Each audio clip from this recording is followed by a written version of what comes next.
न्याजी साहब, वैसे तो जो है वो बहुत सारे इश्यूज हैं आपके साथ डिस्कस करने के लिए, लेकिन मैं आपके साथ मुज़ाकरात से ही शुरुआत करूंगी क्योंकि अभी बड़ी इंटरेस्टिंग जो है वो खबरें आ रही हैं और कहा जा रहा है कि 190 मिलियन पाउंड केस के फैसले के फौरन बाद एक और अहम आला सतह पे मुलाकात हुई और इशारा जो है वो इसी तरफ है कि पीटीआई की क़यादत की एस्टैब्लिशमेंट के साथ एक और सेकंड जो है वो मुलाकात हुई है। और उससे अभी रिसेंटली ही रऊफ हसन साहब का मैं देख रही थी ट्विटर पे क्लिप कि उन्होंने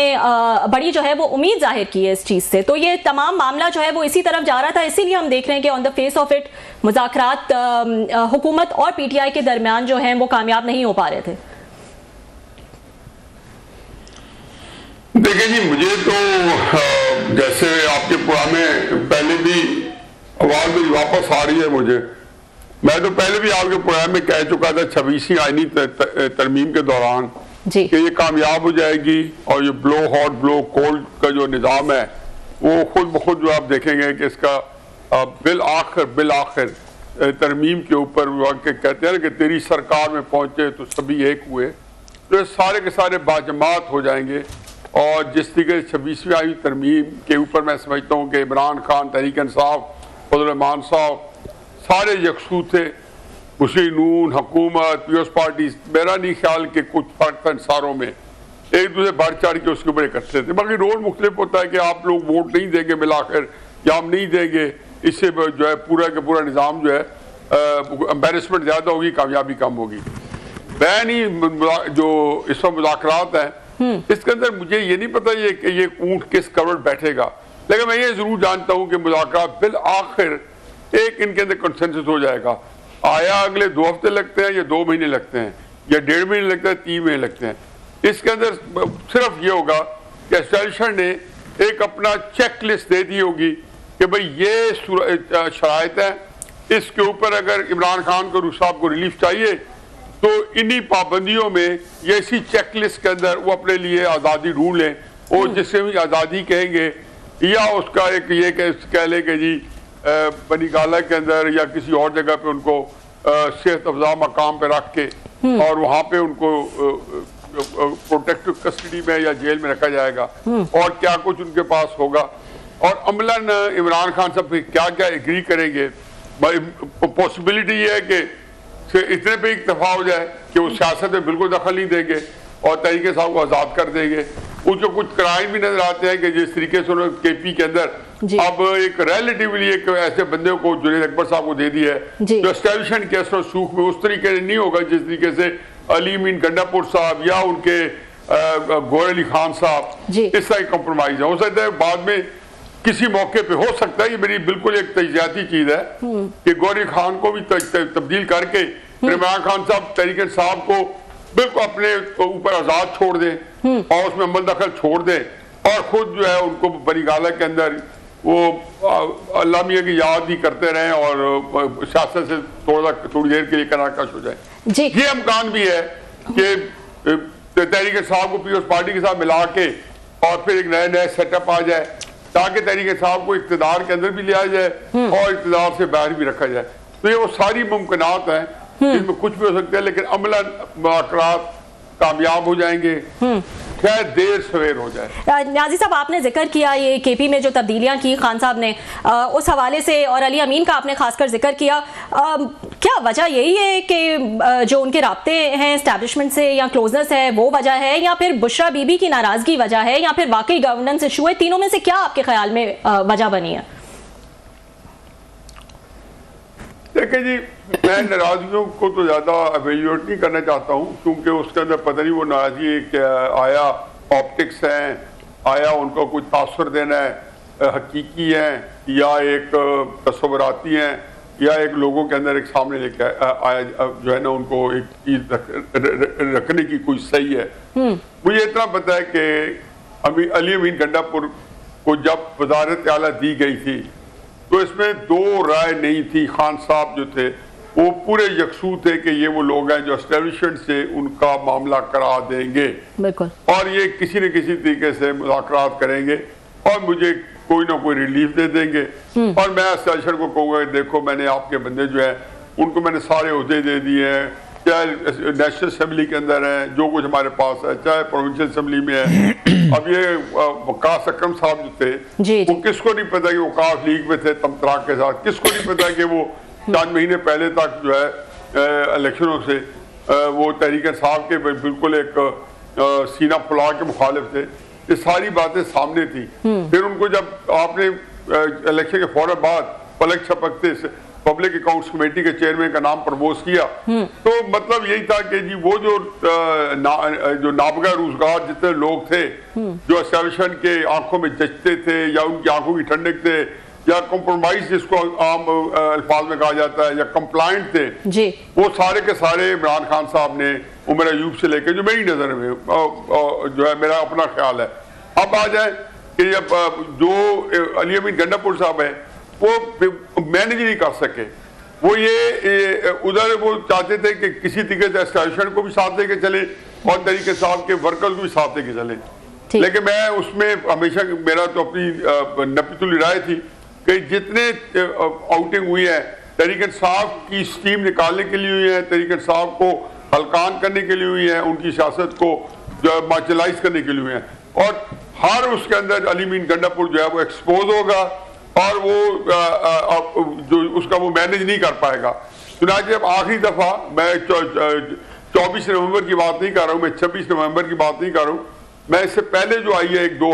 और 3 हफ्ते पहले जिसके अंदर अली अमीन गंडापुर साहब जो एक पूरा लगा हुआ है कि जी वो कई जिले फ्लांगते हुए पेशावर पहुंच गए थे, तो उसमें अली अमीन गंडापुर साहब ने खासी तरीके साहब के लिए एक एम्बेरसमेंट ली। आल्दो उसको उनके सोशल मीडिया ने आड़े हाथों लिया, लेकिन उस तरह नहीं लिया जिस तरीके से जो है एक सोशल मीडिया फिल्म पड़ता है या तहरीक इंसाफ के अंदर एक क्योटिक सिचुएशन हो जाती है, किसी तरीके से किसी तौर कोई खुफिया काम किया, उनको उस तरह पट्टी पड़ गई। तो अली अमीन गंडापुर साहब जो थे, अब वो जो उनसे हासिल करना था या नहीं करना था, दे सके नहीं दे सके, वो खर्च हो चुके थे। अगर वो अपनी अब वजारत आला की पोजीशन जो है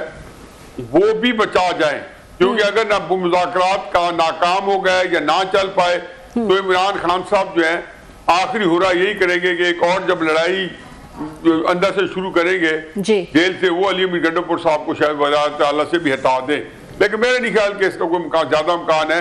वो इसको चलाते रहेंगे, ये एस्टेब्लिशमेंट के पास पोजीशन रहने देंगे। और पार्टी जो है उन्होंने अभी अपने बंदे को दिया है, एस्टेब्लिशमेंट को ये बताना है कि जी मैं पार्टी जो है उसको अपने तौर पर चलाऊंगा। हो सकता है गौर अली खान भी किसी मौके पे इमरान खान को उसको भी तब्दील कर। ठीक जी जी नियाज़ साहब, बहुत शुक्रिया सर, आपने बड़ा तफसील से इस बड़े कम्प्लेक्स मसले को आपने इसको ये अगेन एक्सप्लेन किया। इसको एक और साइड से भी अगर हम देखें क्यों आपको लगता है कि बड़े अरसे बाद एक जो चीफ मिनिस्टर आए हैं ये पेशावर में या KPK में, वो इस सूबे के साउथ से आए हैं, मतलब साउदर्न जो इजला हैं, अगर मैं गलत नहीं कह रहा, मेरी मेमोरी ठीक अगर मुझे सर्व कर रही है, तो लास्ट जो चीफ मिनिस्टर थे शायद मौलाना फजल रहमान साहब के वालिद साहब थे जो डेरा इस्माइल खान से थे, उन साइड से थे। उसके बाद मोस्टली हमने देखा या हज़ारा से आते रहे, मेहताब आबाज साहब आ गए, पीर साबिर शाह साहब आ गए, या पश्तून हमारे स्पीकिंग भाई जो हैं वो आ गए। तो एक पार्टी के अंदर ये भी थोड़ी सी एक रेजिस्टेंस थी कि जनाब के जो हमारे पश्तून हमारे स्पीकिंग एरियाज़ हैं उनके रिप्रेजेंटेशन जो है शायद उस तरीके के नहीं है कि आपने साउथ से सारे लोग ले लिए हैं, वज़ीर आला भी वहीं से है, सूबाई ओहदा भी उनसे है, ऑलरेडी वहाँ पे ग्रुपिंग तो मौजूद थी, लॉबिंग वो मौजूद थी, और वो अल्टीमेटली खान साहब ने बैलेंस करने के लिए कि जनाब के ये जो हमारे इन एरियाज़ के पश्तून डिस्ट्रिक्ट जो डोमिनेंट हैं तो ये थोड़े से नाराज़ थे, ज़्यादा हर्ट थे, तो आपने बैलेंस करना था इनको, और उनकी वजारत आला तो आप नहीं छीन रहे, मुझे नहीं लगता कि उनको करेंगे, लेकिन उनका सूबाई ओहदा ले लिया गया ताकि ये जो सारे मुखालफीन हैं इनको बैलेंस किया जाए, ज़रा पैसिफाई किया जाए। आप इससे कोई असेसमेंट से एग्री करते हैं? This could be one of the reasons कि उन्होंने साउथ से जो लिया था वज़ीर आला आफ्टर मैनी डेकेड्स। आप बताइएगा कोई दरमियान में अगर मैं मिस नहीं कर रहा था, तो ये आपको लगती है कोई असेसमेंट सर, ये कोई थोड़ी सी लॉजिकल? मेरे ख्याल आपने बिल्कुल सही कहा कि उस तरीके से जो है मौलाना मुफ्ती महमूद साहब रहमतुल्लाह अलैह के बाद अली अमीन गंडापुर जो है वो आए हैं। उससे पहले वज़ीर आला जो है डाटा खान साहब जो थे वो वली खान के कज़न थे और वो मर्दान चारसदा की तरफ से थे। फिर खान अब्दुल क़य्यूम खान जो थे वो पेशावर से थे। इस तरीके से जितने आए सरदार अब्दुल रब नश्तर या कोई और जितने कोई बंदे आते रहे मुख्तलिफ मौक़ों पे, और भुट्टो साहब के वक्त में शेरपाव साहब बने रहे, अमीर हैदर होती साहब आए थे ANP के, आफ्ताब शेरपो साहब रहे, ये सारे वो एक ही तरफ से है, सारे इसी इलाके में है। सेंट्रल जो है ना इलाका जो मर्दान और सवाबी और इस तरह के इलाके चारसदा वगैरह से है। लेकिन मत भूलें कि जो हजारा मानसेरा है ये बिल्कुल एक और माइंडसेट है, एथनिकली ये बिल्कुल डिफरेंट है। लेकिन जो DI खान के हैं या बन्नू के जो पठान है, खटक के बारे में ये ठीक है कि आप शारा में भी खटक है, मियाँवाली में भी है, क्वाड में भी है, करक में भी है, और तू हमारे डेरा गाजी खान में भी है, सरेक स्पीकिंग खटक है। सारे बड़ी वो खटक ये सारे जो है एक पूरी बेल्ट बनाते हैं खटक। लेकिन मत भूलें कि ये जो है ज्यादातर ये कबायली इलाकों के लोग जो हैं वो बन्नू और DI खान और पहाड़ ख्याल में हैं, जिनमें वजीरी सबसे बड़ा कबीला नॉर्थ और साउथ वजीरिस्तान का, बल्कि मेरा ख्याल है कि 80% 90% वजीरी है। लेकिन वहाँ पे बरकी कबीला भी है DI खान से ऊपर, और ये गंडापुर है, जो मियाँ ख्याल है, ये कबीले अच्छे तकड़े कबीले हैं, और ये हार्डकोर पख्तून समझे जाते हैं क्योंकि सारे कबायली पख्तून हैं, बिल्कुल एक नजीबुल तरफैन के पख्तून हैं। वो तो इनको मेरा नहीं ख्याल कि वहाँ कोई ऐसा सच होगा कि नहीं, इनको थोड़ा सराइकी इन्फ्लुएंस की वजह से सर, आपकी बात का हटो, सराइकी इन्फ्लुएंस की वजह से सराइकी इन्फ्लुएंस है, लेकिन ये सराइकी जो है अडॉप्ट नहीं कर सकते। नहीं, बोलते हैं, सारे बोलते हैं सर, ये गंडापुर साहब भी बोलते हैं, मौलाना फजल रहमान साहब भी बोलते हैं, गंडापुर साहब सारे बोलते हैं। कहते हैं अडॉप्ट नहीं, मैं जानता हूँ, मैं उनसे बातें करता रहता हूँ, मैं तो उनसे DI खान के लोगों को करते ही उसमें हूँ। पहली बात तो यह है कि इनकी सराइकी कॉम्प्रीहेंशन जो है उसी तरह जब पठान उर्दू बोलता है, जो पख्तून है बिल्कुल प्योर, ये भाई ज़हन में रखें। और दूसरी बात, क्योंकि मेरा तो ये बैकयार्ड है DI खान या बन्नू, हमारे तो जितना लंबा एरिया बॉर्डर लगता है बन्नू के साथ, DI खान के साथ, कोई KP के 5 जिससे करक, बन्नू, DI लकी मरवत, ये बड़े तकड़े पठानों के जिले हैं। वैसे वही, अच्छा उसी की तरफ आते हुए सर, ये तो हमने वो लकी मरवत से थे, हमने ज्योग्राफी डिस्कस कर ली सर। आप समझते हैं जो मेरा सवाल था कि जो हमारे पश्तून भाई ज्यादा डोमिनेशन में है, मेरे नहीं ख्याल, मैंने ये उसमें क्योंकि महमूद खान साहब पहले से सवाल से थे, फिर खटक साहब थे वहां से, तो वो समझते हैं क्योंकि खान साहब को मोस्टली जो सपोर्ट मिलती है वो पश्तून से मिलती है। वजह नहीं है इनको, नहीं ऐसी कोई वजह नहीं, दूर दूर की कोड़ी मिलाए तो भी नहीं है। अच्छा, क्योंकि अगर पश्तून की बात है तो महमूद खान की सवाती को भी कुछ थोड़ा बहुत मार्जन दे देंगे, DI खान के और ये पठान बिल्कुल एक दूसरे से बामी पेवस्त है, ये वो इशू नहीं है। अच्छा सर, एक और सवाल की तरफ चलते हैं सर, एक आगे चलते हैं थोड़ा सा। आपने भी बड़ी एक अहम बात की कि खान साहब को अगर मुज़ाकरात में कोई बातचीत होती है, और वो बात रबिया कह रही थी कोटिंग रऊफ हसन साहब कि शायद कुछ सेकंड राउंड ऑफ मुज़ाकरात हुआ, और उसके बाद कुछ डेवलपमेंट्स हमें नज़र भी आ रही हैं कि यकदम जुनैद अकबर साहब को ले आए, सूबाई सदर लगा दिया है, फिर उनको पब्लिक अकाउंट्स कमेटी दे दी है। तो कोई अगर मुमकिन है कोई थोड़ी सी कोई वो कहते हैं ना CBMs हो रही हैं कि आप थोड़ा सा हमें कुछ करके दिखाएं, पहले साबित करें, तो आपको लगता है कि खान साहब जो आपने कहा जनाब कि वो चुप करके बैठ जाएं, किसी सेहत अफजा मकाम पे भेज दें, बनी गाला बैठ जाएं, अल्लाह अल्लाह करें, यारों दोस्तों को मिलें, पुरानी कंपनियां रिवाइव करें, तो खान साहब तो 24 घंटे से ज़्यादा खामोश रह नहीं सकते। आज उन्होंने कहा भी है, वो फैसल चौधरी साहब को सुन रहा था, उन्होंने मेरा राइट है मैं बोलूँगा, तो खान साहब को तो मिजाज में नहीं है, DNA में नहीं है कि वो जनाब 24 घंटे से ज़्यादा वो चुप रहें। तो वो ये बात मान लेंगे कि मैं डंप कर लूँ खुद को और साइड पे हो जाऊँ, और फिर बाकी जितने लोग हैं मेरे नाम पे, कोई वज़ीर आला बने, कोई वज़ीर आज़म, कोई वज़ीर बने, कोई चेयरमैन कमेटीज़ बने, ये मज़े करें और मैं बैठ के वहाँ पे खामोश बैठूँ। तो खान साहब का जो मिजाज है, आप उनको इतने अरसे से जानते हैं सर? कभी बेगम साहबा के साथ कभी ऐसे बाजार में शॉपिंग पे गए जहाँ पे बहुत लोग जो है तय होते हो, और आपकी बेगम बहुत तय कर रही हो, तो क्या कहती है? वो मुझे चुप कराती आ जाता है दुकानदार, मुझे चुप कराते। आपने सही मेरी राग पकड़ी है, वो मुझे चुप कराते हैं, चुप कर नहीं, मैं थोड़ा और बात करूं सर। वो जो दुकानदार होता है ना, वो बड़ा खराट होता है, वो सारा दिन पति हजारों कस्टमर जो है हैंडल कर चुका होता है हफ्तों में, तो वो उसको पता चल जाता है कि ये खातून जो है, और ये मर्द की बात नहीं, खातून के खजून उन्हें एक सूट लेना है, वो बेचारी क्या कहती है, ये खान साहब की कैफियत है, मैं नहीं लेंगी, काम करो, नहीं करता, अच्छा मैं जा रही हूँ। वो कहते ठीक है, वो फिर उन्हें पता वापस आएगी, तो खान साहब फिर वापस आएंगे, क्योंकि ये खान साहब की जरूरत है मुज़ाकरात, एस्टेब्लिशमेंट की, हुकूमत की जरूरत नहीं है। अच्छा, पता नहीं समझा पाए हो या नहीं समझा? नहीं, आप कह रहे हैं कि वो मान लेंगे ये बात कि मैं चुप करके डंप हो जाता हूँ मैं। फिर आपको देखा नहीं, आपकी बेगम साहबा उन्हीं टर्म्स पे दुकानदार से चीज खरीद के घर ले आती है। अच्छा, वो भी बड़े सियाने हैं। एक दफा मैंने पूछा सर, अब बात चल पड़ी है तो आप बात चल पड़ी तो एक दफा मैंने कहा दुकानदार को, मैं भाई साहब हम आपको कोई बात कह दें हमारी तो आप एक के बाद दूसरे नहीं सुनते, उसी रेट पे रहते हैं, तो साथ में हमारी बेगम साहबा को, तो उन्होंने बड़ी खूबसूरत बात की। तो उन्होंने कहा भाई साहब आप ना ये टेंशन लें, हमें पता है कि मर्द की ना एक प्राइस वो जहन में होते हैं, उसको वही बता दें, रीजनेबल लगे तो ले लेते हैं, नहीं तो चला जाता है। खवातीन के लिए हम थोड़ा सा रेट कोई 400-500 रुपये बढ़ा के खड़े होते हैं, हमें पता होता है कि उन्होंने बहस करनी होती है। मुझे खुद कहा हुआ 2-4 ने कि मर्द ज़्यादा बहस नहीं करते, लिहाजा हम रेट उनको मुनासिब ऑफर करते हैं। सर तो ये बात भी यहाँ पे हो सकती है थोड़ी सी कि खान साहब की बजाय आप बता रहे हैं कि बातचीत जो है बेगम साहब से होगी, और कभी कभी मैं ऐड कर दूं दुकानदार खुद भी वापस बुला लेते हैं। मेरा ख्याल है कि मैं बता रहा हूँ जी कि खान साहब के ज़हन में ये है कि जी मैं ये अगर मुज़ाकरात छोड़ के चला जाऊंगा ना कि मैं नहीं लेता हूँ, तो जो मुज़ाकरात ऑफर कर रहे हैं जिनकी आपने अभी जो मैडम ने किया है जिक्र किया सरसरी, तो वो उनको पता है कि फिर वापस आएंगे। उनके पास तो आपको पता ना अंदर का इल्म भी है, जाहिर का भी, बातन का भी, मोक्कल भी उनके पास है, उनको पूरी कैफियत पता है कि ये किस कैफियत से गुजर रहे हैं। नहीं मतलब आप ये कह रहे हैं कि उसके बाद उनके ये खान साहब को आप डील पे जो राजी कर सकते हैं, आपका जो मुझे बात समझ आ रही है वो बुशरा साहबा हैं, और बुशरा साहबा की बात खान साहब मानते हैं, वो नहीं टालते, अगर वो कहेंगे बिल्कुल नहीं। अच्छा। क्लियर कर लें, मैं कह रहा हूँ कि बुशरा साहबा का इशू नहीं है। मैंने कहा जी खान से देखो ना, हम जब बात हम कितने एक घबराते हैं कि जहाँ बैठ कर हमारा ख्याल होता है कि हमारे अलावा भी कोई बंदा यहाँ हमारी बातें सुन रहा है, हम फोन छुपाते फिर रहे हैं। हर बंदा आप देखते हैं पाकिस्तान में इतना सिक्योर है, क्यों है? हमें जब हम बंदे जो मैटर नहीं करते, हम भी कहते शायद हमारी बातें सुनी ना जा रही हो,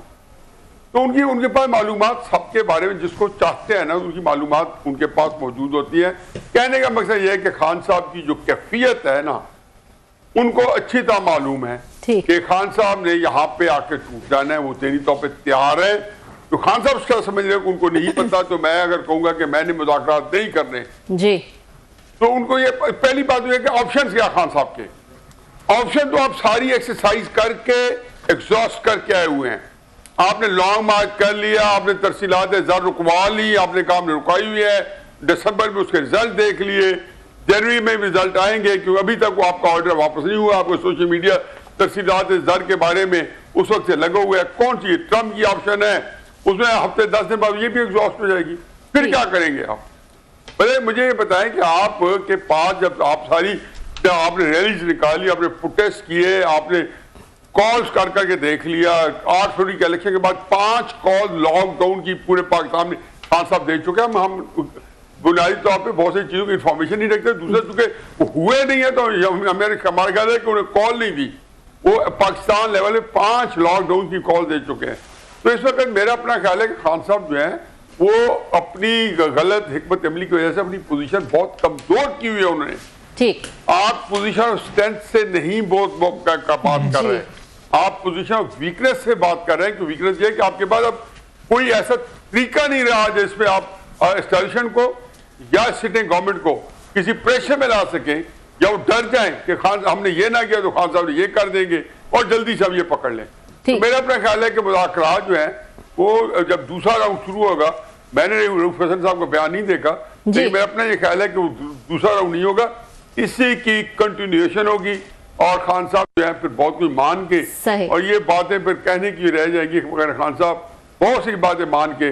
और अपने आप को बिल्कुल सेट कर लेंगे नए हालात के मुताबिक। बहुत बहुत शुक्रिया न्याजी साहब, थैंक यू सो मच। आपने डिटेल में जो है वो हमें बताया कि मुज़ाकरात का जो है वो फ्यूचर क्या हो सकता है। एक ब्रेक ले लेते हैं और ब्रेक के बाद जो है वो बिलावल भुट्टो ने कुछ इंटरेस्टिंग बातें की हैं, उस पर बात करेंगे आफ्टर दिस शॉर्ट ब्रेक।